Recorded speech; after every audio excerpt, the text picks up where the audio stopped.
Today, we're going to be conducting some egg experiments to learn all about the features of eggs. The first egg experiment that we'll be conducting is to find out if an egg is good to eat or might make us sick because it's a bit past its use-by date. Now, there are loads of different ways to tell if an egg is still good to eat or might make us a little bit sick. The first and easiest one of those is to check out the used-by date on the carton. If it has not reached the date that is printed on the carton yet, your eggs should still be good to eat. If you decide to store your eggs in your fridge without a carton and you don't have a use-by date to check, there are a couple of other cool ways that we can tell if an egg is still healthy or not so good to eat. The first of those is to use our sense of smell to crack an egg onto a clean plate and to give it a smell. Eggs that are good to eat don't have a smell. However, eggs that have gone bad and are not healthy for us to eat are a bit hoggy. Let's have a look and see if this egg is good or bad. Crack, crack, crack. Onto my clean plate. Pop my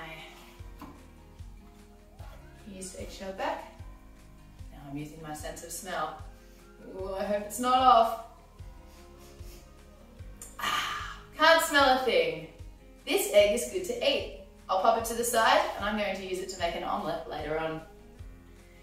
Another really cool way that we can check whether an egg is good or bad is to do the float test.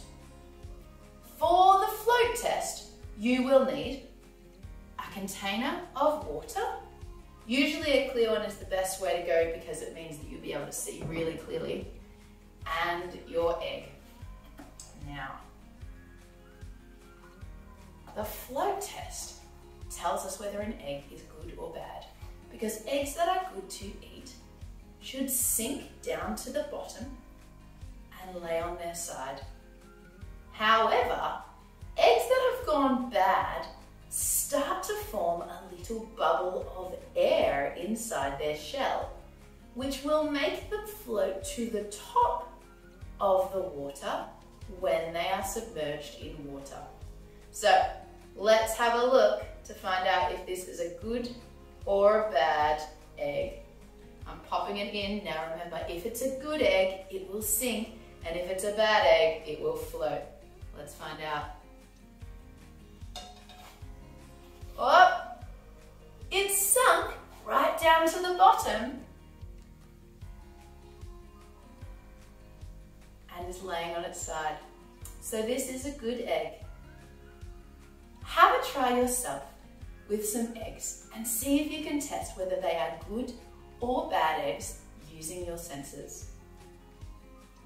Our next egg experiment is going to be to try and figure out which of our eggs is boiled and which of our eggs is raw. Now, silly old me, the other day, went and boiled an egg that I thought I'd have for lunch. I popped it back in the fridge with the other eggs, and now I can't tell which of them is boiled and which of them is raw. I really don't want to crack a raw egg all over my sandwich. So, how are we going to find out which is my boiled egg? Well, we've got a pretty cool egg experiment to check. We are going to spin both of our eggs. The egg that spins the longest and the fastest is our boiled egg. And that is because when we boil an egg, the yolk and the white inside of our eggs become solid. They stop being liquid that swishes around and can crack, and they start to be a solid boiled egg. So, our solid egg is going to spin faster than our raw egg because of the liquid that moves around inside. Let's have a look and see which one of our eggs spins the fastest and the longest. That will be our boiled egg. Alrighty, let's give our eggs a spin and see which one spins for the longest and the fastest. Egg number 1, whoa, pretty slow. Egg number 2, still going. Egg number 1 is moving very slowly and has almost stopped. Egg number 2 is still spinning. I know now that egg number 2 is my boiled egg because the solid eggs spin for faster and longer, but eggs with liquid inside them that are still raw slow down because of the movement of the liquid.